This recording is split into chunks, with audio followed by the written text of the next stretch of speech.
ವೀಕ್ಷಕರೇ, ಆರೋಗ್ಯ ರಹಸ್ಯ ವಿಶೇಷ ಕಾರ್ಯಕ್ರಮಕ್ಕೆ ಸ್ವಾಗತ. ನಾನು ತೇಜಸ್ವಿನಿ. ನಮ್ಗೆ ನಮ್ಮ ವಯಸ್ಸು ಗೊತ್ತಿರುತ್ತೆ. ಯಾರಾದ್ರೂ ನಮ್ಮ ವಯಸ್ಸೆಷ್ಟು ಅಂತ ಕೇಳಿದಾಗ ಹೇ ನಂದು ಇಷ್ಟು ವಯಸ್ಸಪ್ಪ ಅಂತ ಹೇಳ್ತೀವಿ. ಆದ್ರೆ ನಿಜವಾಗ್ಲೂ ವಯಸ್ಸು ಅಂದ್ರೆ ಏನು ಅನ್ನೋದನ್ನ ಗುರೂಜಿ ತಿಳಿಸ್ಕೊಡ್ತಾರೆ. ಇದ್ರ ಬಗ್ಗೆ ಹೆಚ್ಚಿನ ಮಾಹಿತಿಯನ್ನು ನೀಡಲು ನಮ್ಮ ಜೊತೆ ಇದ್ದಾರೆ ಶ್ರೀಮಾನ್ ಶ್ರೀ ಪುರುಷೋತ್ತಮ್ ದೇಶಿಕ್ ಗುರೂಜಿ. ಅವ್ರನ್ನ ಕಾರ್ಯಕ್ರಮಕ್ಕೆ ಬರ್ಮಾಡ್ಕೊಳ್ಳೋಣ.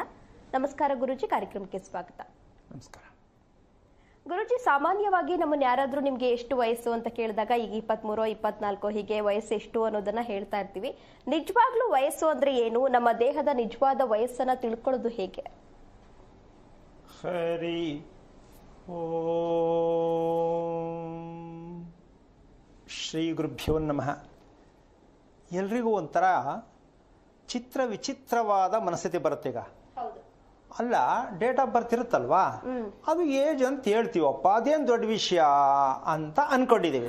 ಅಪ್ಪಟ ಸುಳ್ಳು. ಏನು, ಕ್ಯಾಲೆಂಡರ್ ಅಲ್ಲಿ ಡೇಟ್ ನೋಡ್ಕೋತಾರೆ, ಮಗು ಹುಟ್ಟಿದ್ದು, ಅವ್ರು ಹುಟ್ಟಿದ್ದು, ಅದನ್ನ ನೋಡ್ಕೊಂಡು ನನ್ಗೆ ಇಷ್ಟು ವಯಸ್ಸು ಅಂತಾರೆ. ಅಪ್ರಾಣಿ ಅಲ್ವಲ್ಲ, ಅದು ಸಾಧ್ಯನೇ ಇಲ್ಲ. ಅದನ್ನ ಇವತ್ತು ಹೇಳೋಣ.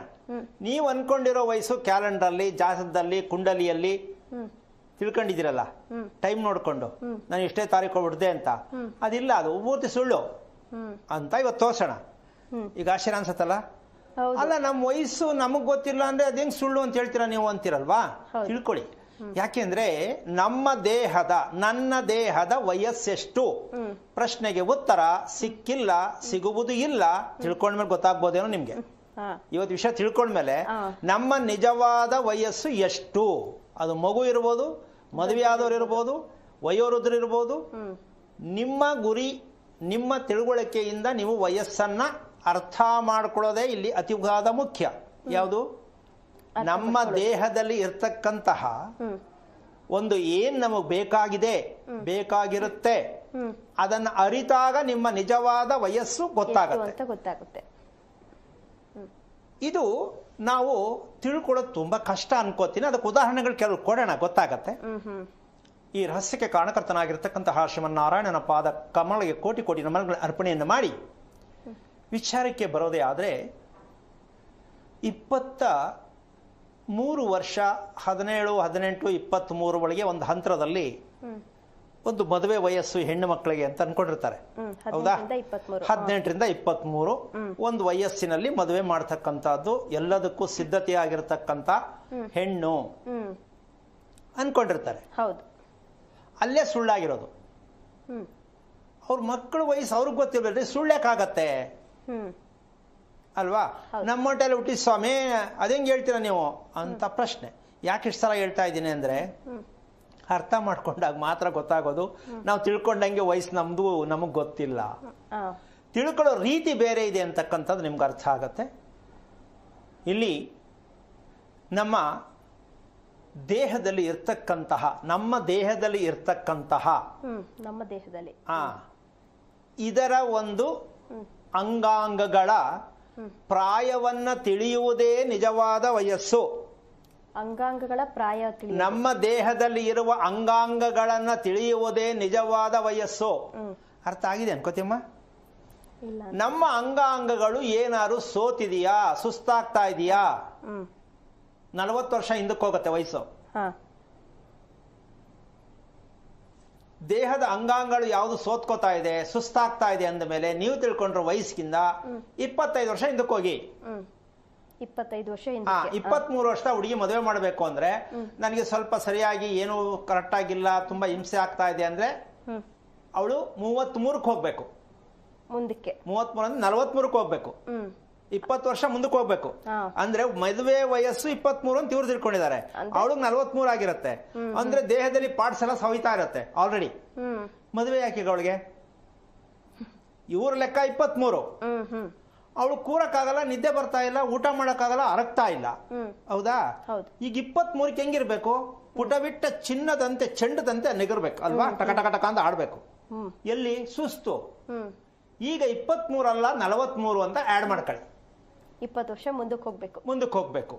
ಇಲ್ಲ, ನನಗೆ ದೈಹಿಕವಾಗಿ ಸಮರ್ಥನೆಯಾಗಿ ನಾನು ಎನರ್ಜೆಟಿಕ್ ಆಗಿದ್ದೀನಿ, ನನಗೆ ಯಾವುದೇ ಸುಸ್ತು, ನೋವು, ಅಂಗಾಂಗಗಳಲ್ಲಿ ನೋವು. ಅಮ್ಮ, ಇವತ್ತು 5 LKG ಮಗುಗೂ ಕಾಲು ನೋವು ಅಂತ ಹೇಳುತ್ತೆ. ಅದುವೇ ಹೌದು ಅಲ್ವಾ? 5 ವರ್ಷದ ಮಗು, LKG 5 ವರ್ಷನಾ? LKGಗೆ 3-4 ವರ್ಷ. ಅದಕ್ಕೆ ಕಾಲು ನೋವು. ಇನ್ನ ದೊಡ್ಡವ್ರ ಕತೆ ಏನಿರ್ಬೋದು ಹೇಳು, ಅದಕ್ಕಿನ್ನೂ ಏನು ಬೇಜಾರಾಗಿಲ್ಲ, ಕೋಪ ಬಂದಿಲ್ಲ. 3-4 ವರ್ಷಕ್ಕೆ ಕಾಲು ನೋವು ಬಂತು. ಅದಕ್ಕೇನು ಗೊತ್ತೇ ಇಲ್ಲ, 3-4 ವರ್ಷಕ್ಕೆ ಅದು ಕಾಲು ನೋವು ಕಣಮ್ಮ ಅಂತ ಹೇಳುತ್ತೆ. ಇನ್ನ ಬುದ್ಧಿ ಬಂದಿರೋ ನಮಗೆ ಏನೆಲ್ಲಾ ನೋವಾಗ್ತಾ ಇದೆ ಅಂತ ಗೊತ್ತಾಗಲ್ವಾ? ಗೊತ್ತಾಗುತ್ತೆ. ಹಾಗಾದ್ರೆ ಒಂದು ವಿಚಾರಕ್ಕೆ ಬರುತ್ತಿಲ್ಲಿ, ಹಾಗಾದ್ರೆ ಯಾವುದು ಇಲ್ಲದೆ ಬದುಕಕ್ಕಾಗಲ್ವಾ? ಬದುಕಕ್ಕಾಗತ್ತಾ? ಬದುಕಲೇಬೇಕು. ಇದು ನಿಜವಾದ ಮಾನವೀಯತೆಯಾಗಿರ್ತಕ್ಕಂತಹ ಗುಣ. ಮಾನವೀಯತೆಯ ಗುಣ ಯಾವುದು? ಮಾನವೀಯತೆ ಗುಣ ಅಂದ್ರೆ ಯಾವ ಕಾರಣಕ್ಕೂ ಕುಟುಂಬದಲ್ಲಿ ಐಕ್ಯವಾಗಿರೋದು, ಹೊಂದಾಣಿಕೆ ಆಗೋದು, ಒಗ್ಗಟ್ಟಾಗಿರೋದು. ಗಂಡ ಹೆಂಡತಿ ಒಗ್ಗಟ್ಟು, ತಂದೆ ಮಕ್ಕಳು ಒಗ್ಗಟ್ಟು, ಕುಟುಂಬವೆಲ್ಲ ಒಗ್ಗಟ್ಟು. ಏನಪ್ಪಾ? ಈ ರೀತಿಯಾಗಿ ಆರೋಗ್ಯ ಚೆನ್ನಾಗಿದ್ರೆ ಎಲ್ಲರನ್ನೂ ಪ್ರೀತಿಸಬೇಕು ಅನ್ಸುತ್ತೆ. ಆರೋಗ್ಯ ಚೆನ್ನಾಗಿಲ್ಲ ಅಂದ್ರೆ ಎಲ್ಲರನ್ನೂ ದ್ವೇಷಿಸಬೇಕು. ಹೌದು ಹೌದು ಹೌದು ಗುರುಜಿ. ಅಲ್ವಾ? ಯಾರು ಹೇಳದನ್ನ ಒಪ್ಕೊಳ್ಳಲ್ಲ. ನಾನಿರೋದೇ ಹೀಗೆ, ತಲೆ ಎತ್ತುತ್ತೇನೆ ಹೊರತು ತಲೆ ಬಗ್ಸಲ್ಲ.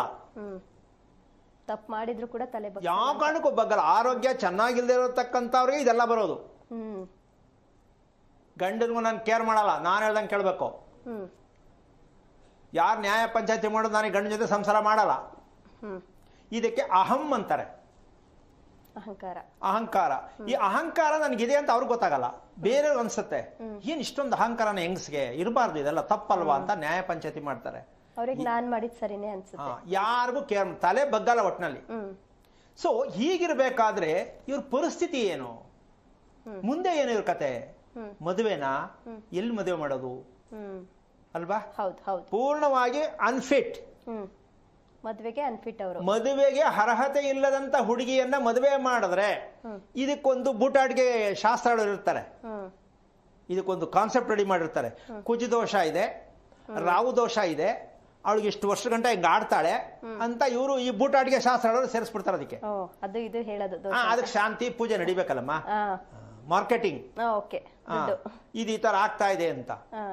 ಅಲ್ಲಿ ರಾತ್ರಿ ಆದ್ರೆ ಪಾರ್ಸಲ್ ತರಿಸ್ಕೊಂಡು ತಿನ್ನೋರ್ಗೆ ದಿನಾ ರಾವು ದೋಷನೇ ಇರೋದು, ಹುಚ್ಚುಚ್ಚಂಗ್ ಆಡೋದು. ಸಾಯಂಕಾಲ ಪಾರ್ಸಲ್ ತರಿಸ್ಕೊಂಡು ತಿಂತಾರಲ್ಲ ಅವ್ರಿಗೆಲ್ಲ ಅದೇ ಬರೋದು. ಪಿಜ್ಜಾ ಬರ್ಗರ್ ಇದೆಲ್ಲ ತಿಂತಾರಲ್ಲ ಅವ್ರಿಗೆಲ್ಲ ರಾಹು ದೋಷ ಯಾವಾಗಲೂ ಇರ್ತದೆ. ಸೊ ಈ ಪಿಜ್ಜಾ ಬರ್ಗರ್ ತಿನ್ನೋರಿಗೆ ಶಾಂತಿ ಹೇಳಕ್ಕಾಗತ್ತಾ? ಶಾಸ್ತ್ರ ಹೇಳಕ್ಕಾಗತ್ತಾ? ಮದುವೆ ಮಾಡ್ಸಕ್ಕಾಗತ್ತಾ? ಈಗ ಆಲ್ಮೋಸ್ಟ್ ಆಲ್ ಹೆಚ್ಚು ಕಮ್ಮಿ ಪಿಜ್ಜಾ ಬರ್ಗರ್ ತಿನ್ನೋ ಹುಡುಗಿರೇ ಇರೋದು, ಅಲ್ಲ ಹುಡುಗರು ತಿಂತಾರೆ, ಎಲ್ಲರೂ ತಿಂತಾರೆ. ಈಗ ಇವ್ರಿಗೆ ಪಂಚಾಂಗ ಶಾಸ್ತ್ರ ಜ್ಯೋತಿಷ್ಯ ಆಗತ್ತಾ ಅಂತ ಪ್ರತಿಯೊಬ್ರು ಜ್ಯೋತಿಷ್ಯ ಹೇಳೋರು ಅರ್ಥ ಮಾಡ್ಕೊಂಡ್ರೆ ತುಂಬಾ ಒಳ್ಳೇದು. ಯಾಕೆ ನಾನು ವಿರುದ್ಧವಾಗಿ ಮಾತಾಡ್ತೀನಿ ಅಂತ ವಿಚಾರವನ್ನ ನಿಮ್ಮ ಗಮನಕ್ಕೆ ಕೊಡ್ತಾ ಇದ್ದೀನಿ. ಶಾಸ್ತ್ರ ಗಣಕೂಟಗಳನ್ನ ಪಂಚಾಂಗವನ್ನ ಆಧರಿಸಿ ಹೇಳ್ತಾ ಇರ್ತಕ್ಕಂಥ ನಿಮ್ಮ ಶಾಸ್ತ್ರ ಪಿಜ್ಜಾ ಬರ್ಗರ್ ತಿನ್ನುವುದಕ್ಕೆ ಒಂದು ಪಂಚಾಂಗವನ್ನ ಸಿದ್ಧತೆ ಮಾಡಿಕೊಂಡಾಗ, ಯಾರಿಗೆ? Pizza burger. ಯಾರು ಶಾಸ್ತ್ರ ಕೇಳಕ್ ಹೋಗ್ತಾರೆ, ನಿಮ್ಮ ಮಗಳಿಗೆ ಏನೇನು ಅಭ್ಯಾಸ ಇದೆ ಅಂತ ಕೇಳ್ಕೋಬೇಕು. ಆ ಅಭ್ಯಾಸಕ್ಕೆ ಪಂಚಾಂಗ ಇವರೇ ರೆಡಿ ಮಾಡ್ಕೋಬೇಕು. ಆ ಪಂಚಾಂಗ ಇರಲ್ಲ, ಇವರೇ ರೆಡಿ ಮಾಡ್ಕೋಬೇಕು, ಇವ್ರ ಅನುಕೂಲಕ್ಕೆ ತಕ್ಕಂತೆ ಮಾಡ್ಕೋಬೇಕು. ಸುಳ್ಳು ಹೇಳಿ ಕಳಿಸ್ಬೇಕು ಅಂದ್ರೆ ಇವರೇ ಮಾಡ್ಕೊಂಡು ಸುಳ್ಳು ಹೇಳಿ ಕಳಿಸ್. ಇನ್ನು ಪಿಜ್ಜಾ ಬರ್ಗರ್ ಪಂಚಾಂಗ ಇಲ್ವಲ್ಲ? ಹೌದು, ಇಲ್ಲ. ಈಗ ನಾವು ಒಂದು ಕಾಲದಲ್ಲಿ ಒಂದು 50-100 ವರ್ಷ ಹಿಂದಕ್ಕೆ ಹೋಗೋಣ, ರಾಗಿ ಮುದ್ದೆ ಹೌದಮ್ಮ ಅಲ್ವಾ, ಉಪ್ಸಾರು ಬಸ್ಸಾರು ತಿಂತಾ ಇದ್ದವರು ಹೌದಾ? ಅವ್ರಿಗೆ ಹೇಳ್ದಂಗೆ ಕೇಳ್ತಿರು, ವಯಸ್ಸು ತಕ್ಕಂತೆ ಇರ್ತಿದ್ರು. ಈಗ ನಾವ್ ಎಲ್ಲಿಗೆ ಬಂದಿದೀವಿ? ದಿನಕ್ಕೆ 4 ಸಲ ತಿನ್ನೋ ಮಟ್ಟಕ್ಕೆ ಬಂದಿದೀವಿ. ಅಂದ್ರೆ ನಮ್ಮ ಆಹಾರ ಪದ್ಧತಿ ಚೇಂಜ್ ಆಗ್ತಿದೆ ಅಂತ. ಈಗ ಆಹಾರ ಪದ್ಧತಿಯಲ್ಲಿ ಎಲ್ಲಾ ಇರ್ತಕ್ಕಂಥ ಗ್ರಹಗಳು ಆಹಾರದಲ್ಲೇ ಇದೆ ಅಂತ ತಿಳ್ಕೊಂಡಾಗ ಈ ಶಾಸ್ತ್ರ ಹೇಳೋರಿಗೆ, ಹೆಣ್ಣು ಗಂಡು ಮ್ಯಾಚ್ ಮಾಡೋರ್ಗೆ, ಮದುವೆ ಮಾಡಿಸೋರ್ಗೆ, ತಿನ್ನುವ ಆಹಾರದಿಂದ ಗಂಡ ಹೆಂಡತಿ ಸಮಸ್ಯೆ ಬರುತ್ತೆ ಅಂತ ಹೇಳುವ ಏಕೈಕ ವೀರಾದಿವೀರ ನಮ್ಮ ದೇಶದಲ್ಲಿ ಹುಟ್ಟಿಲ್ಲ. ಹೌದು. ತಿನ್ನೋ ಊಟದಿಂದ ಮನುಷ್ಯನ ಹುಚ್ಚು ಹಿಡಿಯುತ್ತೆ, ಗ್ರಹಚಾರ ಹಿಡಿದಿದೆ, ಹಣೆ ಬರದಲ್ಲಿ ಬರೆದಿದೆ, ಯಾವುದೋ ಜನ್ಮದ ಕತೆ ಇದೆ. ಇದೆಲ್ಲ ನಾವು ಬರ್ಕೊಂಡಿರ್ತಕ್ಕಂತಹ ಒಂದು ಶಾಸ್ತ್ರ, ಹಣಕ್ಕಾಗಿ ಮಾಡ್ತಕ್ಕಂಥ ಒಂದು ದಂಧೆ ಶಾಸ್ತ್ರ. ಮರದಲ್ಲಿ ಇರುವ ಬೇರನ್ನ ಗುರುತಿಸದೆ, ಬೇರ್ ನಮ್ ಕಣ್ಣು ಕಾಣಿಸುತ್ತಾ? ಇಲ್ಲ. ಬೇರ್ ಒಳಗಡೆ ಇರತ್ತೆ, ಭೂಮಿ ಒಳಗಡೆ ಇರತ್ತೆ. ಇವರು ಎಲೆ ನೋಡಿ ಶಾಸ್ತ್ರ ಹೇಳಕ್ ಆಗತ್ತಾ? ಇಲ್ಲ. ಯಾವ್ದು ನೋಡ್ಬೇಕಿತ್ತು? ಬೇರ್ ನೋಡ್ಬೇಕಿತ್ತು, ವಂಶ. ಆ ಬೇರಲ್ಲಿ ನೋಡಿದಾಗ ಈ ಹೆಣ್ಣಿಗೆ ಮದುವೆ ಮಾಡ್ಬೋದಾ, ಈ ಗಂಡಿಗೆ ಮದುವೆ ಮಾಡ್ಬೋದಾ ಅನ್ನೋ ಸತ್ಯ ಅರ್ಥ ಆಗತ್ತೆ. ಯಾರು ನೋಡ್ತಾ ಇಲ್ಲ, ಯಾರಿಗೂ ಗೊತ್ತಿಲ್ವೋ ಏನೋ ನನಗೂ ಗೊತ್ತಿಲ್ಲ. ಓಕೆ ಓಕೆ ಗುರುಜಿ, ಒಬ್ರು ಕಾಲರ್ ರೆಡಿ ಇದ್ದಾರೆ, ಮಾತನಾಡ್ತಾ ಹೋಗೋಣ. ಬೆಂಗಳೂರಿಂದ ಯೋಗೇಶ್ ಅಂತ. ನಮಸ್ತೆ ಸರ್. ಓಕೆ ಗುರುಜಿ, ಒಬ್ರು ಕಾಲರ್ ರೆಡಿ ಇದ್ದಾರೆ, ಮಾತನಾಡ್ತಾ ಹೋಗೋಣ. ಬೆಂಗಳೂರಿಂದ ಯೋಗೇಶ್ ಅಂತ. ನಮಸ್ತೆ ಸರ್. ನಮಸ್ಕಾರ ಮೇಡಮ್. ಯಾರ ಬಗ್ಗೆ ಕೇಳಬೇಕಿತ್ತು? ಮೇಡಮ್ ನನ್ನ ಬಗ್ಗೆನೇ, ನನ್ನ ಮನೆ ಬಗ್ಗೆ ಕೇಳಬೇಕಿತ್ತು ಗುರುಜಿಗಳ ಹತ್ರ. ಓಕೆ, ನಕ್ಷತ್ರ ಹೇಳ್ತೀರಾ?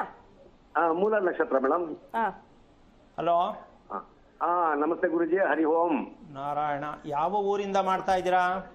ಸ್ವಾಮೀಜಿ, ನಾನು ಬೆಂಗಳೂರಿಂದ ತಮ್ಮ ಒಂದು ಕಾರ್ಯಕ್ರಮ ದಿನನಿತ್ಯ ನೋಡ್ತಾ ಇದ್ದೀನಿ. ನಿನ್ನೆ ಸಂಚಿಕೆಯಲ್ಲಿ ನೀವು ನನಗೆ ಒಂದು ಒಳ್ಳೆ ಮಾಹಿತಿ ಕೊಟ್ರಿ ನನಗೆ. ಹೇಗೆ ಹೇಗೆ ಹೇಗೆ ಮಾಹಿತಿ ಯಾವುದು ನಮ್ಗೆ ಹೇಳ್ಕೊಟ್ಟಿದ್ದೀರಾ. ಅದರಿಂದ ನಮ್ಗೆ ತುಂಬಾ ಖುಷಿ ಆಯ್ತು. ಬಟ್ ಅದೇ ಒಂದು ಸಮಸ್ಯೆನ ಈ ಜನಸಾಮಾನ್ಯರು ತಮ್ಮ ತಮ್ಮ ಸಮಸ್ಯೆಗಳನ್ನ ತಮ್ಮ ಗುರುಜಿಗಳ ಹತ್ರ ಕೇಳ್ಕೊಂಡು ಪರಿಹಾರ ಮಾಡ್ಕೋಬೇಕು ಅನ್ನೋ ಒಂದು ಆಸೆ ನಮ್ಗೆ. ಆಗತ್ತಾ ಅಂತೀರಾ? ಆಗುತ್ತೆ ಸ್ವಾಮೀಜಿ. ನೀವು ಹೇಳ್ಕೊಳ್ಳುವಂತ ಪರಿಹಾರದಲ್ಲಿ ನಮ್ಗೆ ಸಮಸ್ಯೆ ಬಗೆಹರಿದ್ರೆ ತುಂಬಾ ಒಳ್ಳೇದು ಅನಿಸ್ತದೆ ನಮ್ಗೆ. Okay okay. ಹೌದು ಸ್ವಾಮೀಜಿ. ನೀವೇನ್ ಮಾಡ್ತಾ ಇದ್ದೀರಾ? ಏನ್ ಕರೆ ಮಾಡಿದ್ರಿ ಈಗ? ಸ್ವಾಮೀಜಿ, ನಾನು ನಿವೃತ್ತಿ ನೌಕರ, ಮನೇಲಿದ್ದೀನಿ. ನಾನು ತುಂಬಾ ಬಡತನಲ್ಲಿದ್ದು ಏನೋ ಕಷ್ಟಪಟ್ಟು ಸ್ವಲ್ಪ ಒಂದ್ ಅರ್ಧ ಸೈಟಲ್ಲಿ ಜಾಗ ತಗೊಂಡು ಮನೆ ಕಟ್ಸ್ಕೊಂಡಿದ್ದೀನಿ ಸ್ವಾಮೀಜಿ. ಕಟ್ಟಿದ್ರಾ? ಕಟ್ಟಿದ್ದೀನಿ, ಆಲ್ರೆಡಿ ಕಟ್ಟಿದ್ದೀನಿ. ಎಷ್ಟು ಸೈಟು? ಸ್ವಾಮಿ, ನೀವು ಹೇಳದಂಗೆ ನೆನ್ನೆ ಸಂಚಿಕೆಯಲ್ಲಿ ಹೇಳಿದ್ರಲ್ಲ ಅದೇ ಪ್ರಕಾರವಾಗಿ ನಾನು ಇವತ್ತು ತಮ್ಮಲ್ಲಿ ನಾನು ಕೇಳ್ಕೊತಾ ಇದ್ದೀನಿ. ಏನು ಅಂತಂದ್ರೆ ಉದ್ದ ಅಗಲದ ಬಗ್ಗೆ ನೀವು ಹೇಳಿದ್ರಿ ನೆನ್ನೆ, ನಾನು ಅದನ್ನ ತಿಳ್ಕೊಂಡೆ. ಡೈಲಿ ಸಂಚಿಕೆ ನೋಡ್ತಾ ಇರ್ತೀನಿ ನಿಮ್ನ. 4 ರಿಂದ 5 ಕಂಪಲ್ಸರಿ ನೋಡ್ಲೇ ಹೋಗ್ಬೇಕು ನಾನು. ಏನ್ ಓದಿದ್ದೀರಾ ನೀವು? ಸರ್, ನಾನು BA ಡಿಗ್ರಿ ಮಾಡಿದ್ದೀನಿ. ಸರ್ಕಾರಿ ನೌಕರ ನಿವೃತ್ತಿ ಆಗಿದ್ದೀನಿ. ಒಂದ್ ನಿಮಿಷ ಹೇಳ್ತೀನಿ, ಕೇಳಿಸ್ಕೊಳ್ಳಿ. ಅದೇ ನಿಮ್ ಪ್ರಶ್ನೆಗೆ ಇನ್ನೊಂಚೂರು ಉತ್ತರ ಕೊಡ್ತೀನಿ. ಹೇಳಿ ಸ್ವಾಮೀಜಿ. ಆಯವರ್ಗ ಅಂತ ನಿಮ್ಗೆ ಗೊತ್ತು? ಆಯವರ್ಗ ಗೊತ್ತು. ಹೌದೌದು. ಈಗ ಅದರಲ್ಲಿ ಏನ್ ಬರುತ್ತೆ? ಉದ್ದ ಅಗಲ ಅಂತ ಬರುತ್ತೆ. ಹೌದು ಹೌದು ಹೌದು. ಈಗ ಉದ್ದಕ್ಕೆ ಏನ್ ಹೇಳ್ತಾರೆ? ಧನ ಅಂತಾರೆ. ಹೌದು ಹೌದು. ಅಗಲಕ್ಕೆ ಏನ್ ಹೇಳ್ತಾರೆ? ಋಣ ಅಂತ ಹೇಳ್ತಾರೆ. ಋಣ. ಈಗ ಮನೆ ಕಟ್ಟಕ್ಕೆ, ಮನೆ ಕಟ್ಟಿಸೋರು ಋಣಕ್ಕೆ ಯಾಕೆ ತಗಲಾಕೋಬೇಕು, ಆದಾಯಕ್ಕೆ ಯಾಕಿರಬಾರ್ದು ಅಂತ ಪ್ರಶ್ನೆ. ಏನ್ ಹೇಳ್ತೀರಾ? ಹೌದು, ಕರೆಕ್ಟ್. ನೀವು ಹೇಳೋದು 100% ಕರೆಕ್ಟ್. ಈಗ ಎಷ್ಟು ಸಾವಿರ ವರ್ಷಗಳಿಂದ ನಮ್ಮ ಭಾರತ ದೇಶದ ಇತಿಹಾಸದಲ್ಲಿ ಉದ್ದ ಅಗಲ ಅಂತ ಮಾಡ್ಕೊಂಡೆ ದೇಶ ಹಾಳು ಮಾಡಿದ್ದಾರೆ ಹೊರತು ಹೌದು ಹೌದು ಹೌದು. ಏನ್ ಮಾಡೋಣ ಇವ್ರಿಗೆಲ್ಲ? ಇವತ್ತಿಂದಲ್ಲ, ಎಷ್ಟು ಸಾವಿರ ಲಕ್ಷ ವರ್ಷಗಳಿಂದ ಉದ್ದ ಅಗಲ, ಆದಾಯ ವ್ಯಯ, ಧನ ಋಣ.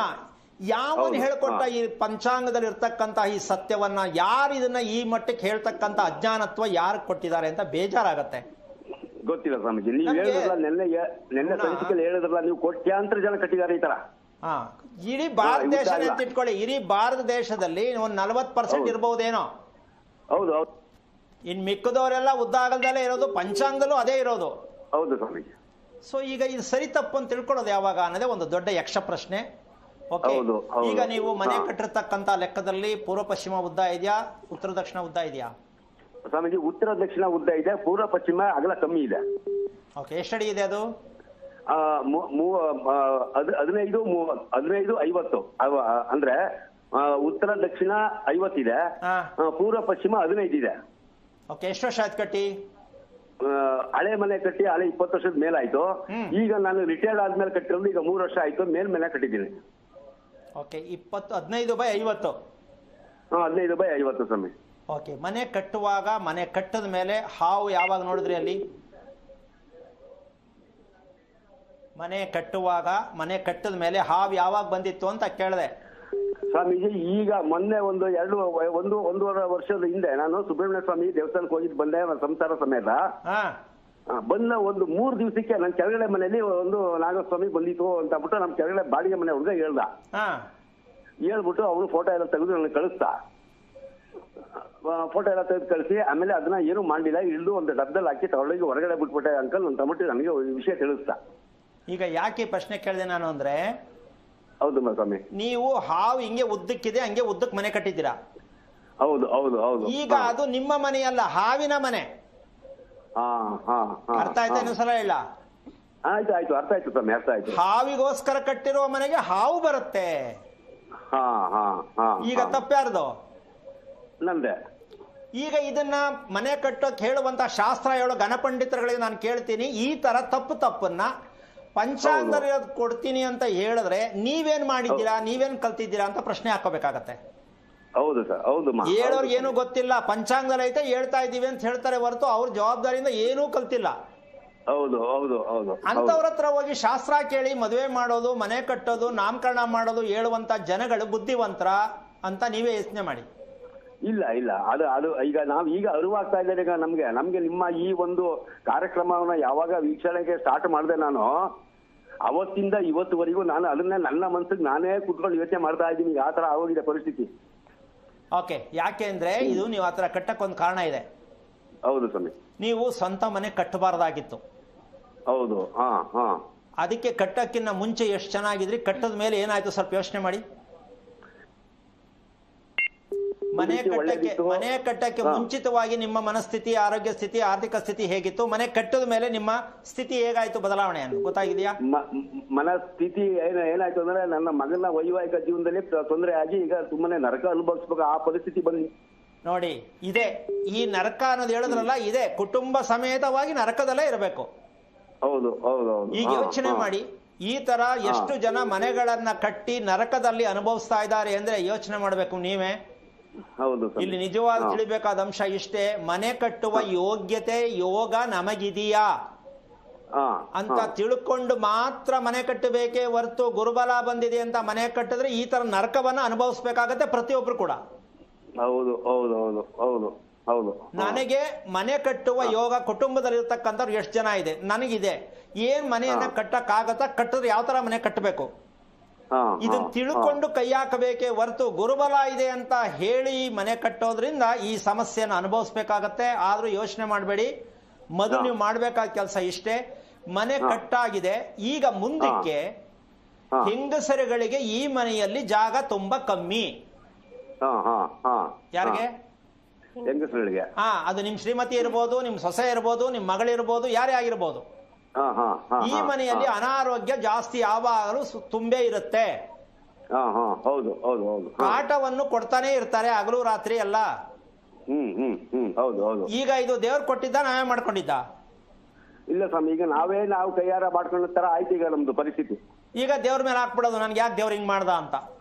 ನೋಡಿ, ಅದು ಹೇಳಿದ ಸತ್ಯ, 100% ಸತ್ಯ ಮಹಾಸ್ವಾಮಿ. ನಾನು ಹೇಳೋದು ಯಾಕೆ ಅಂತಂದ್ರೆ, ನಾವು ಕೈಯಾರ ಮಾಡ್ಕೊಳ್ಳೋ ಈಗ ಮನೆ ಸೊಸೆ ಮನೆ ಬಿಟ್ಟು ಹೊಟ್ಟೋಗ್ಬಿಟ್ರು.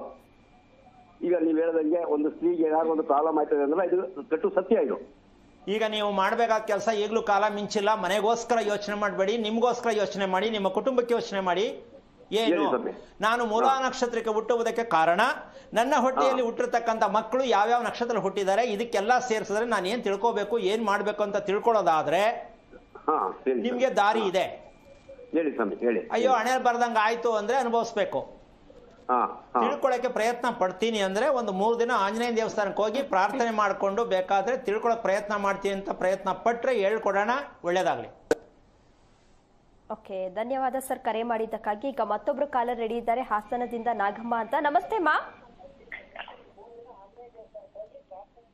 ತಮ್ಮ ಧ್ವನಿ ಕೇಳಿಸ್ತಾ ಇಲ್ಲ. ಹಲೋ ನಾಗಮ್ಮ ಅವರೇ ನಮಸ್ಕಾರ. ಮನೆ ಬಗ್ಗೆ ಕೇಳ್ಬೇಕಿತ್ತು ಮೇಡಮ್. ಓಕೆ, ನಕ್ಷತ್ರ ಹೇಳಿ ತಮ್ದು? ನಂದು ಅನುರಾಧ ನಕ್ಷತ್ರ. ಓಕೆ, ಗುರುಜಿ ಇದ್ದಾರೆ ಮಾತಾಡಿ. ಹಲೋ ಹಲೋ, ಹರಿ ಓಂ ಗುರುಜಿ. ನಾರಾಯಣ. ಯಾರ್ದು ಅನುರಾಧ? ನಿಮ್ದೇ ತಾಯಿ? ಹೌದು ಗುರುಜಿ. ಎಷ್ಟು ವಯಸ್ಸು? 43 ಗುರುಜಿ. ಓಕೆ, ಏನ್ ಕೇಳ್ಬೇಕಿತ್ತು? ಮನೆ ಬಗ್ಗೆ ಕೇಳ್ಬೇಕಿತ್ತು ಗುರುಜಿ. ನಾವು ಮನೆ ಕಟ್ಟ ಬಂದ್ಮೇಲೆ ಬಹಳ ಹಿಂಸೆ, ಒಂಥರ ಮನಸ್ಸಿಗೆ ಆರೋಗ್ಯನೇ ಸರಿ ಇಲ್ಲ ಗುರುಜಿ. ಮನೆಯಲ್ಲಿ ಒಂಥರ ನೆಮ್ಮದಿ ಇಲ್ಲ. ಮನೆ ಕಟ್ಸಿದ್ರಾ? ಹ್ಞೂ ಗುರುಜಿ, ಕಟ್ಟಿದ್ವಿ. ಎಷ್ಟು ವರ್ಷ ಆಯ್ತು? 7 ವರ್ಷ ಆಯ್ತು ಗುರುಜಿ. ಯಾರ ಹೆಸರಲ್ಲಿದೆ ಮನೆ? ಮನೆ ಹೆಸರಲ್ಲ, ನಮ್ಮ ಗಂಡನ ಹೆಸರಲ್ಲಿ ಐತೆ ಗುರುಜಿ. ನಿಮ್ಮ ಯಜಮಾನ್ ಏನ್ ಮಾಡ್ತಾರೆ?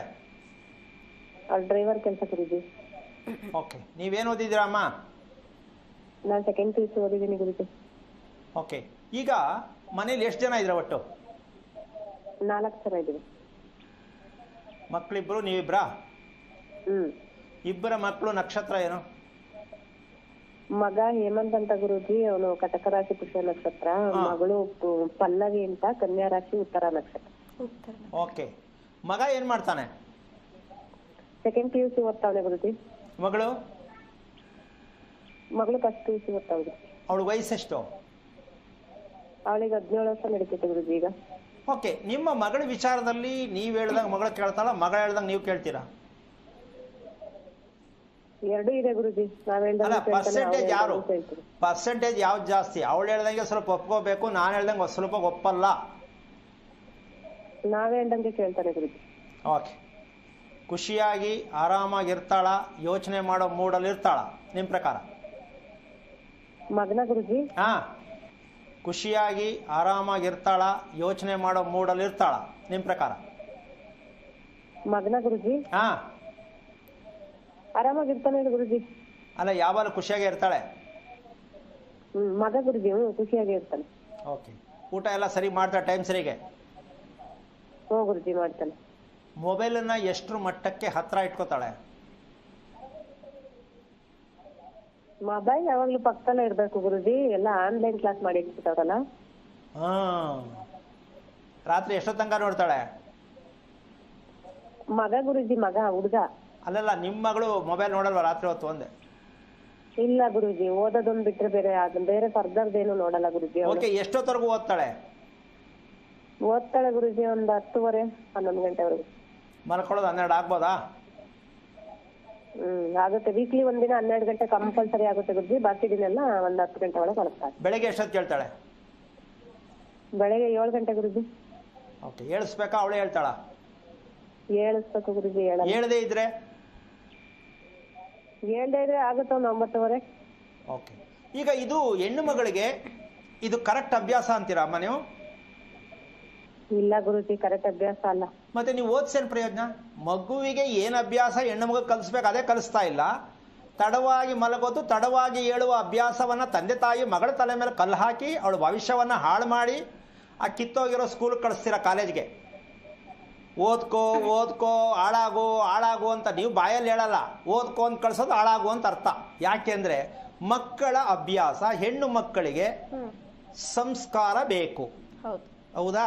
ಇದೇನ ಸಂಸ್ಕಾರ? ಬೆಳಗ್ಗೆ 8:30 9 ಗಂಟೆಗೆ ಹೇಳೋದು ಕಾರಣ ಏನಂದ್ರೆ 20 ವರ್ಷ ಆದ್ರೂ ಮಗಳಿಗೆ ಆಗಿದ್ರು ಮಗಳ ಅಭ್ಯಾಸ ಕೆಟ್ಟಿದೆ ಅಂತ ಅವ್ರಿಗಿನ್ನೂ ಅರ್ಥ ಆಗಿಲ್ಲ. ಒಬ್ಬ ಮೊಬೈಲ್ ನೋಡ್ತಾನೆ ಕ್ಲಾಸ್ಗೋಸ್ಕರ, ಇವಳು ಮಲ್ಕೊಳ್ತಕ್ಕಂಥದ್ದು ವಿದ್ಯೆಗೋಸ್ಕರ ಓದ್ತಾ ಇದ್ದಾಳೆ. ಅಂದ್ರೆ ನೈಟ್ ಡ್ಯೂಟಿ ಇಬ್ರು ಮಾಡ್ತಾ ಇದ್ದಾರೆ. ಈಗಲೇ ಆರೋಗ್ಯ ಎಲ್ಲ ಹಾಳು ಮಾಡ್ಕೊಂಡಿದ್ದಾರೆ. ಯಾಕೆ ಅಂದ್ರೆ ಈ ಅಮ್ಮನ ಕಥೆನೂ ಅದೇನೆ. ಕಾರಣ ಹೇಳ್ತೀನಿ ಅಮ್ಮ, ನಿಮ್ಗೆ ಅರ್ಥ ಆಗ್ತಿದ್ಯಾ? ಅರ್ಥ ಆಗ್ತೈತೆ. ಈಗ ನಿಮ್ ಮಕ್ಕಳ ಭವಿಷ್ಯನ ನೀವು ಸರಿಯಾಗಿ ಬರೀತಿದ್ದೀನಿ ಅಂತೀರಾ, ಇಲ್ಲ ದಾರಿ ತಪ್ಪಿಸ್ತಾ ಇದ್ದೀನಿ ಅಂತ ಅರ್ಥ ಆಯ್ತಾ? ಇಲ್ಲ ಗುರುಜಿ, ತಪ್ಪೇ ಆಲೆ 16 ವರ್ಷ ಆಯ್ತು ಗುರುಜಿ. ಹಂಗೆ ಹೋಗ್ಲಿ ಮುಂದಕ್ಕೆ ಅಂತೀರಾ? ಏನ್ ಮಾಡೋದು ಗುರುಜಿ, ನಾವ್ ಹೇಳ್ದಂಗ ಅವ್ರು ಕೇಳಲ್ಲ. ನಾವ್ ಹೇಳಿದ ಪ್ರಕಾರ ಅವ್ರು ನಡ್ಕೊಂಡ್ರೆ ಎಲ್ಲ ಸರಿ ಹೋಗಿರುತ್ತೆ. ಆದ್ರೆ ನಾನು ಅದನ್ನೇ ಫಸ್ಟ್ ಕೇಳಿದ್ದು ಪ್ರಶ್ನೆನ. ನಾನು ಮೊದಲು ಕೇಳಿದ್ದೆ ಅದು, ನೀವು ಉತ್ತರ ಕೊಡ್ಲಿಲ್ಲ. ನಾನು ಮೊದಲು ಪ್ರಶ್ನೆ ಕೇಳಿದ್ದೆ ಅದು, ನೀವ್ ಹೇಳ್ದಂಗ ಅವ್ರು ಹೇಳ್ದಂಗ ನೀವ್ ಅಂತಲೇ ಕೇಳಿದ್ ನಾನು. ಜಾಸ್ತಿ ಕೇಳ್ತಾರೆ ಅಂತ. ಈಗ ವಿಷಯಕ್ಕೆ ಬರೋಣ. ಮಾತು ಕೇಳ್ತಾರೆ ಗುರುಜಿ, ಮಾತು ಕೇಳ್ತಾರೆ. ಮಾತು ಕೇಳೋದ್ರಲ್ಲೇನು ಇಲ್ಲ ಗುರುಜಿ. ಓದ್ಲಿಲ್ಲ ಅಂದ್ರೆ ಮತ್ತೆ ಜೀವನ ಯಾವ ತರ ಮಾಡೋದನ್ನ ಉದ್ದೇಶದಲ್ಲಿ ಕೇಳಲ್ಲ. ಯಾವ್ದಾದ್ರೇನು ಇದಾದ್ರೇನು ಅದಾದ್ರೇನು ಎಲ್ಲ ಒಂದೇ. ಮಕ್ಕಳ ಅಪ್ಪ ಅಮ್ಮನ ನಂಬಿಕೆ ಇಲ್ಲ ಅಂದ್ರೆ ಮಕ್ಕಳು ತಿರುಗಿ ಮಾತೇ ಮಾಡ್ತಾರೆ. ನಿಮ್ಗೆ ಗೊತ್ತಿಲ್ಲ ಸುಮ್ನಿರಿ ಅಂತಾರೆ. ಇನ್ನು ಮಾತು ಕೇಳೋದೆಲ್ಲ ಬಂತಲ್ಲಿ, ಹೇಳಿದ ತಕ್ಷಣ ಆ ಕೆಲ್ಸಕ್ಕೆ ಬೆಲೆ ಕೊಟ್ರೆ ಕೇಳ್ತಾರೆ ಅಂತ ಅರ್ಥ. ಒಂದಕ್ಕೆ ಕೇಳ್ತಾರೆ, ಇನ್ನೊಂದಕ್ಕೆ ಕೇಳಲ್ಲ ಅಂದ್ರೆ ಎಲ್ಲಿದೆ ಭರವಸೆ? ಓಕೆ ಇರ್ಲಿ. ಈಗ ನೀವು ಹಗಲಲ್ಲಿ ಎಷ್ಟೊತ್ತು ಮಲ್ಕೋತೀರಾ?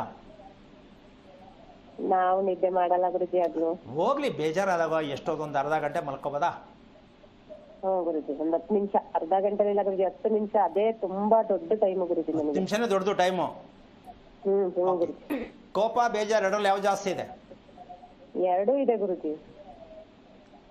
ಈಗ ಮಕ್ಕಳಲ್ಲಿ ಇರೋದು ಜಾಸ್ತಿನಾ ನಿಮ್ಮಲ್ಲಿರೋದು ಜಾಸ್ತಿನಾ? ನನ್ನಲ್ಲೇ ಜಾಸ್ತಿ ಗುರುಜಿ, ನನಗೆ ಜಾಸ್ತಿ ಇದೆ. ಈಗ ನಿಮ್ಮಲ್ಲಿ ಇರ್ಬೇಕಾದ್ರೆ ನಿಮ್ಮ ಮಕ್ಕಳಿಗೆ ಹೋಗಿದೆ ಅಂತೀರಾ ಇಲ್ಲ ಅಂತೀರಾ? ಬಂದಿದೆ ಗುರುಜಿ, ನನ್ನಲ್ಲಿರೋ ಕೋಪ ನನ್ನ ಮಗಂಗ್ ಬಂದಿದೆ, ಗೊತ್ತಾಗಿದೆ ನಂಗೆ. ಗೊತ್ತಾಗಿದ್ಯಾ? ಗುರುಜಿ. ಈಗ ಯಾರ ತಪ್ಪು? ನಂದೇ ತಪ್ಪು. ಈಗ ಮಕ್ಕಳಿಗೆ ಬುದ್ಧಿ ಹೇಳಕ್ಕೆ ನಮ್ಗೆ ಯೋಗ್ಯತೆ ಇದೆಯಾ? ಯೋಚನೆ ಮಾಡಿ. ಈಗ ನಮ್ಮ ತಪ್ಪು ಅಂತ ಗೊತ್ತಾದ್ಮೇಲೆ ಮಕ್ಳಿಗೆ ನಾವು ಬುದ್ಧಿ ಹೇಳಕ್ ಆಗತ್ತಾ ತಾಯಿ? ಇಲ್ಲ ಗುರುಜಿ, ಇಲ್ಲ ಇಲ್ಲ. ಅದನ್ನೇ ನಾನು ಪ್ರತಿತಂತ್ರವಾಗಿ ಹೇಳೋದು. ನಾವು ಮಾಡೋ ತಪ್ಪಿಗೆ ನಮ್ಮಲ್ಲಿರ್ತಕ್ಕಂಥ ದೇಹದಲ್ಲಿರ್ತಕ್ಕಂಥ ರೋಗಗಳನ್ನ ಮಕ್ಕಳಿಗೆ ಹಂಚಿದೀವಿ ಅಂತ ಗೊತ್ತಿಲ್ಲದೆ, ಆ ರೋಗ ಅವರಲ್ಲಿ ಇದೆ ಅಂತ ನಾವು ತಿಳ್ಕೊಳ್ಳದೆ ಮಕ್ಕಳ ಮೇಲೆ ಓವರ್ಟೇಕ್ ಮಾಡಿ ಅವರಿಗೆ ಬೈದು ಜಗಳ ಮಾಡಿ ಹಂಗ್ ಮಾಡು ಹಿಂಗ್ ಮಾಡು, IAS ಓದು IPS ಓದು ಅಂತ ನೀವು ಬೋಧನೆ ಕೊಡಕ್ಕೆ ನಿಮ್ಗೆ ಏನಿದೆ ರೈಟ್ಸ್? ಹೌದು. ದೇಹದಲ್ಲಿರ್ತಕ್ಕಂಥ ರೋಗ ರುಜಿನಗಳನ್ನ ತೆಗಿಬೇಕು ಅನ್ನೋ ಪ್ರಜ್ಞೆ ಇಲ್ಲದೆ ಮಕ್ಕಳು ಮಾಡ್ಕೊಂಡು, ನಾವು ಇದನ್ನ ತಿಳಿದೇ ಮದುವೆ ಮಾಡ್ಕೋಬಾರ್ದು ಅಂತ ಪ್ರಜ್ಞೆ ಇಲ್ಲದೆ ಮದುವೆ ಮಾಡ್ಕೊಂಡು, ಜೀವನ ಪರ್ಯಂತ ಯಾವುದೂ ವಿಷಯ ಗೊತ್ತಿಲ್ಲದೆ ಮದುವೆ ಮಕ್ಕಳು ಯಾಕೆ ಬೇಕಾಗಿದೆ? ಈ ಜಂಜಾಟ ಬೇಕಾ? ದೇವ್ರು ನಿಮ್ಗೆ ಹೇಳ್ದ ಇದೆಲ್ಲ ಮಾಡ್ಕೊ ಅಂತ? ಇಲ್ವಲ್ಲ.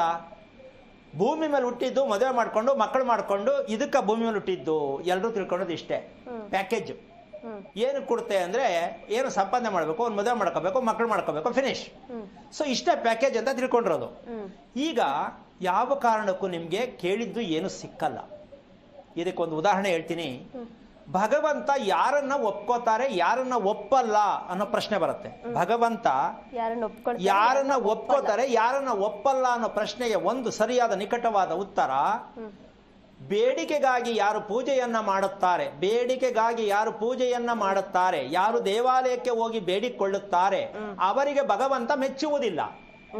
ಬೇಡಿಕೆಗಾಗಿ ಮಾಡೋರಿಗೆ, ಬೇಡಿಕೆಗೆ ಮಾಡುವ ಪೂಜೆ ಮನೆಯಲ್ಲಿ, ಬೇಡಿಕೆಗಾಗಿ ಗುಡಿಯಲ್ಲಿ ಹೋಗಿ ಬೇಡುವವರಿಗೆ ಭಗವಂತ ಮೆಚ್ಚುವುದಿಲ್ಲ. ಮತ್ತೆ ಯಾರನ್ನ ಮೆಚ್ಚುತ್ತಾರೆ? ಸದಾ ಸ್ಮರಣೆಯನ್ನ ಮಾಡತಕ್ಕಂಥವರಿಗೆ ಮಾತ್ರ ಭಗವಂತ ಮೆಚ್ಚುತ್ತಾನೆ ಹೊರತು, ಇಷ್ಟು ಬಾಳೆಹಣ್ಣು ತಂದು ಅಭಿಷೇಕ ಮಾಡಿ ಹೋಮ ಮಾಡಿ ದೇವರ ತಲೆಗೆ ಏನೇನು ಬೇಕೆಲ್ಲ ಇಟ್ಟು ಕೇಳಿದಾಗ ಭಗವಂತ ನಿಮಗೆ ದೂರನೇ ಆಗ್ತಾ ಇರ್ತಾನೆ. ಅದಕ್ಕೆ ಉದಾಹರಣೆ ಪೂಜೆ ಮಾಡೋ ಪುರೋಹಿತರು. ಇದಕ್ಕೆ ಉದಾಹರಣೆ ಬೇಕಲ್ಲ. ಸದಾ ಪೂಜೆಯನ್ನ ಮಾಡತಕ್ಕಂಥ ಪುರೋಹಿತರಿಗೆ ಕೇಳಿ ಬಂಡವಾಳ ಗೊತ್ತಾಗತ್ತೆ. ಕಾರಣ, ಪೂಜೆ ಮಾಡ್ತಕ್ಕಂಥದ್ದಕ್ಕಿನ ಭಗವಂತ ಏನು? ಸ್ಮರಣೆ. ಉಸಿರಾಟದಲ್ಲೂ ಸ್ಮರಣೆ ಬೇಕು, ಮಾಡುವ ಕೆಲಸದಲ್ಲಿ ಸ್ಮರಣೆ ಬೇಕು. ಆಗ ನಿಮಗೆ ಭಗವಂತ ಸದಾ ನಿಮ್ಮನ್ನು ಕಾಪಾಡೋದಕ್ಕೆ ಶಕ್ತಿ ನಿಮ್ಮ ಜೊತೆಯಲ್ಲೇ ಇರ್ತಾರೆ. ನೀವು ಕಷ್ಟ ಬಂದಾಗ ಹೋಗಿ ಕೇಳ್ತಿರಲ್ಲ, ಆಗ ಭಗವಂತನ ನಿಮ್ಮ ಪೂಜೆ ಯಾವ ಕಾರಣಕ್ಕೂ ತೆಗೆದುಕೊಳ್ಳಲು ಸಾಧ್ಯವೇ ಇಲ್ಲ. ಮಾಡ್ಕೊಳ್ಳಿ, ನಿಮ್ ಇಷ್ಟ ಬಂದಾಗ ಮಾಡಿ. ಊರೆಲ್ಲ ಸುತ್ತಿ, ಕರ್ನಾಟಕ ಎಲ್ಲ ಸುತ್ತಿ, ಭಾರತ ದೇಶ ಎಲ್ಲ ಸುತ್ತಿ, ಪ್ರಯಾಗಲ್ಲಿ ಹೋಗಿ ಸ್ನಾನ ಮಾಡಿ, ಮುಳುಗಿ ಹೇಳಿ ಏನು ವರ್ಕ್ ಆಗಲ್ಲ. ಯಾಕೆ ಅಂದ್ರೆ ಇವತ್ತು ಪ್ರತಿಯೊಬ್ರು ತಿಳ್ಕೋಬೇಕು, ಭಗವಂತ ಅಂತಕ್ಕಂಥದ್ದು ಪ್ರತಿಯೊಂದು ರೀತಿಯಲ್ಲಿ ನಮ್ಮ ಬೆಳಕನ್ನ ಕೊಡ್ತಕ್ಕಂಥ, ಪ್ರಪಂಚಕ್ಕೆ ಬೆಳಕು ಕೊಡ್ತಾ ಇರ್ತಕ್ಕಂಥ ಸೂರ್ಯ. ಹೌದಾ? ಸೂರ್ಯನನ್ನ ಆರಾಧನೆ ಮಾಡದೆ, ಸೂರ್ಯನನ್ನ ಗುರುತಿಸದೆ ಮಾಡ್ತಾ ಇರ್ತಕ್ಕಂಥ ಒಂದು ಕೆಟ್ಟ ಚಾಳಿ, ಯಾರೋ ಮಾಡಿಟ್ಟಂತಹ ಫೋಟೋ, ಯಾರೋ ಮಾಡಿಸತಕ್ಕಂತಹ ದೇವರ ವಿಗ್ರಹಗಳು, ಇವುಗಳನ್ನ ನಾವೇನ್ ಮಾಡ್ತಾ ಇದ್ದೀವಿ ಅಂದ್ರೆ ಅವ್ರ ಮೇಲೆ ಭಾರ ಹಾಕ್ತಾ ಇದ್ದೀವಿ. ಇದು ತಪ್ಪು ಅಂತ ಪ್ರತಿಯೊಬ್ಬರು ಅರ್ಥ ಮಾಡ್ಕೋಬೇಕು. ಆದ್ರೆ ಯಾಕೆ ಅಂದ್ರೆ ಅಲ್ಲಿ ನಾವು ಬೇಡುವಂತದ್ದು ಏನೂ ಇರ್ಲಿಕ್ಕಿಲ್ಲ, ಅದು ನಾವೇ ಮಾಡಿರ್ತಕ್ಕಂಥದ್ದು. ಅದಕ್ಕೋಸ್ಕರವಾಗಿ ನಮಗೆ ಬೆಳಕನ್ನು ಕೊಡ್ತಕ್ಕಂಥ ಸೂರ್ಯನನ್ನ ಆರಾಧನೆ ಮಾಡ್ತಕ್ಕಂಥ ಅಭ್ಯಾಸ ಯಾರಿಗಿರುತ್ತೋ ಅವರಿಗೆ ಯಾವ ಕಾರಣಕ್ಕೂ ಭಗವಂತ ಸದಾ ಕುಟುಂಬದಲ್ಲೇ ಇರ್ತಾರೆ. ಅಮ್ಮ, ನಿಮ್ಗೆ ಅರ್ಥ ಆಯ್ತಾ? ಈಗ ನೀವು ಮಾಡಬೇಕಾದ ಕೆಲಸ ಇಷ್ಟೇ. ಏನು ಆಗೋಗಿದೆ, ತಪ್ಪಾಗೋಗಿದೆ ಅಂತ ಯೋಚನೆ ಮಾಡೋದು ಬೇಡ. ನಮ್ಮ ಹೊಟ್ಟೆಯಲ್ಲಿ ಹುಟ್ಟಿರ್ತಕ್ಕಂಥ ಮಕ್ಕಳು ಅನ್ನೋದಕ್ಕಿನ್ನ, ನಾನು ಅನುರಾಧ ನಕ್ಷತ್ರದಲ್ಲಿ ಹುಟ್ಟಿದ ಕಾರಣ ನನಗೆ ನೆಮ್ಮದಿ ಇಲ್ಲ, ಕರೆಕ್ಟ್ ರೀತಿಯಲ್ಲಿ ಉಸಿರಾಟದಲ್ಲಿ ವಿಚಾರಗಳು ಕೂಡ ಸರಿಗಿಲ್ಲ, ನಾನು ಅನ್ಕೊಂಡಿದ್ದು ಜೀವನದಲ್ಲಿ ಏನೂ ಸಿಕ್ಕಿಲ್ಲ, ನಾನು ಯಾಕೆ ತಿಳ್ಕೋಬಾರ್ದು ಅಂತ ಯಾಕೆ ಮನ್ಸಿಗೆ ಬರಲಿಲ್ಲ ನಿಮ್ಗೆ? ಎಲ್ಲಿಗೆ ಹೋಗಿ ತಿಳಿಸ್ತಾರೆ ಅನ್ನೋದೇ ಗೊತ್ತಿಲ್ವಲ್ಲ ಗುರುಜಿ. ನೀವ್ ಈಗ 2 ವರ್ಷದಿಂದ ನಾನು ನಿಮ್ ಪ್ರೋಗ್ರಾಮ್ ನೋಡ್ತಾ ಇರೋದು. ಇತ್ತೀಚೆಗೆ ಮೊದ್ಲೇ ನೀವ್ ಸಿಕ್ಕಿದ್ರೆ ಇವೆಲ್ಲ ತೊಂದರೆಗಳು ಆಗಕ್ಕೆ ಅವಕಾಶ ಏನಾದ್ರೂ ಕಷ್ಟ ಆಗಲಿ ಬಂದ್ಬಿಟ್ಟು ಒಂದೇ ಸಲ ಉಡಿಸ್ ಕಾಯ್ಕೊಂಡಿದ್ರಿ. ಈಗ ನೀವ್ ಸಿಕ್ಕಿದ್ರೆ ಮದುವೆನೂ ಆಯ್ತಿಲ್ಲ, ಮಕ್ಕಳು ಮಾಡ್ಕೊತಿಲ್ಲ ಅನ್ನೋ ಮಟ್ಟ ಕೊಟ್ಟೋದ್ರು. ನಿಜ ಗುರುಜಿ, ಸನ್ಯಾಸತ್ವ ತಗೋಬಿಡ್ತಿದ್ವಿ ಗುರುಜಿ. ಎಂತ ದೊಡ್ಡ ನಿರ್ಧಾರ. ನಿಜವಾಗ್ಲೂ ಬೇಡ. ಈಗಲೂ ಕಾಲ ಮಿಂಚಿಲ್ಲ. ತಿಳ್ಕೊಳಕ್ ಪ್ರಯತ್ನ ಮಾಡಿ. ಮಕ್ಕಳನ್ನ ಸರಿಪಡಿಸೋದಕ್ಕಿಂತ ಹೆಚ್ಚಾಗಿ ನೀವು ಮನೆ ಕಟ್ಟಿದ್ದು ಮೊದಲನೇ ಲೆಕ್ಕಾಚಾರದಲ್ಲಿ ಇದನ್ನೆಲ್ಲ ತಿಳ್ಕೊಂಡು ಮನೆ ಕಟ್ಟಬೇಕಿತ್ತು. ಆದರೂ ನಿಮ್ಮ ಇರತಕ್ಕಂಥದ್ದಲ್ಲಿ ಹೆಚ್ಚು ಕಮ್ಮಿ ಸೈಟು ಮನೆ ತಗೊಳ್ಳುವಂಥ ಯೋಗ ಇದ್ದರೂ ನೆಮ್ಮದಿಯನ್ನು ಸಿಗಲಿಕ್ಕಿಲ್ಲ. ಆ ಕಾರಣದಾಗಿ ನೀವು ಮೊದಲು ತಿಳ್ಕೊಬೇಕಾಗಿರ್ತಕ್ಕಂಥದ್ದು, ನಿಮ್ಮ ತಂದೆ ಇದ್ದಾರ ತಾಯಿ? ಇದ್ದಾರೆ ಗುರುಜಿ. ಏನ್ ಮಾಡ್ತಾರೆ? ರೈತರು ಗುರುಜಿ. ಓಕೆ. ನಿಮ್ಮ ತಂದೆ ಮನೆಯಲ್ಲಿ 2 ಮದುವೆ ಯಾರಿಗೆ? ಯಾರಿಗೂ ಇಲ್ಲ ಗುರುಜಿ. ಅವ್ರ ವಂಶದಲ್ಲಿ, ನಿಮ್ಮ ತಾಯಿ ವಂಶದಲ್ಲಿ, ನಿಮ್ಮ ತಂದೆ ವಂಶದಲ್ಲಿ ಯಾರು 2 ಮದುವೆ ಇಲ್ಲ? ಇಲ್ಲ ಗುರುಜಿ, ಇಲ್ಲ. ವಿಚಾರಿಸಿ ನೋಡಿ. ಓಕೆ. ಯಾಕೆ ಅಂದ್ರೆ ಅನುರಾಧ ನಕ್ಷತ್ರ ಎಲ್ಲಿ ಬರುತ್ತೋ ಆ ಕುಟುಂಬದಲ್ಲಿ ಮದುವೆಗಳಿಲ್ಲ ಅಂತ ಹೇಳಂಗಿಲ್ಲ. ನಿಮಗ್ ಗೊತ್ತಿಲ್ಲ, ಆಮೇಲೆ ಮದುವೆನೇ ಆಗಿರ್ಬೇಕು ಅಂತಿಲ್ಲ, ಬಾಯಿ ಟಾಟಾ ಮಾಡಿರೋದು ಕೂಡ ಇರ್ತದೆ. ಅವೆಲ್ಲ ಗೊತ್ತಿರಲ್ಲ. ಅವೆಲ್ಲ ಯಾಕೆ ತಿಳ್ಕೊಳ್ಳೋಣ ಅಂತ ನೀವು ಅನ್ಕೊಂಡಿರ್ತೀರ. ವಿಷಯ ತಿಳ್ಕೊಳ್ಳಿ. ಒಂದು. ಎರಡನೇದಾಗಿ, ನೀವು ಮಾಡಬೇಕಾದ ಕೆಲಸ ಇದನ್ನ ತಿಳ್ಕೊಳ್ಳೋಕೆ ಪ್ರಯತ್ನ ಮಾಡೋಣ ಅಂತಕ್ಕಂಥ ಪ್ರಯತ್ನ ಮಾಡ್ತಕ್ಕಂಥದನ್ನ ಮಾಡೋದಾದ್ರೆ ಬಾಯಿ ಅಂತ ಹೇಳಿದ್ದಾರೆ ಅನ್ನೋದ ವಿಷಯ ತಗೊಂಡ್ರೆ ನಮ್ಮ ತಂದೆಗೆ ಐತೆ ಗುರುಜಿ. ಅದು ಏನು? ಮದ್ವೆನೇ ಆಗಿರ್ಬೇಕು ಅಂತ ಏನಿಲ್ಲ, ಆಯ್ ಬಾಯ್ ಆಗಿದ್ರು ಆಗುತ್ತೆ ನೋಡಿ ಸಿಕ್ತು ಡೈರಿ ಸಿಕ್ತು, ನಿಮ್ ತಂದೆ ಆಯ್ ಬಾಯ್ ಜಾಸ್ತಿ ಮಾಡಿದಾರೆ ಅಂತ ಗೊತ್ತಾಯ್ತು. ಗೊತ್ತಾಯ್ತು ಗುರುಜಿ. ಈಗ ನೋಡಿ, ಯಾರು ತಂದೆ ಹೆಂಗಸರ ಜೊತೆ ಆಯ್ ಬಾಯ್ ಮಾಡಿರ್ತಾರೋ ಅವ್ರ ಹುಟ್ಟ ಹೆಣ್ಣು ಮಕ್ಕಳು ಅನುಭವಿಸ್ಬೇಕು. ನೋಡಿ ಹೆಂಗಿದೆ, ಯಾರೋ ಮಾಡಿದ ಕರ್ಮದ ಫಲ ಹೊಟ್ಟೆಲ್ ಹುಟ್ಟಿದ ಹೆಣ್ಣು ಮಕ್ಕಳು ಅನುಭವಿಸ್ಬೇಕು. ಇವ್ರು ಇದೆಲ್ಲ ಮುಚ್ಚಿಟ್ಕೊಂಡ್ಬಿಡ್ತಾರೆ.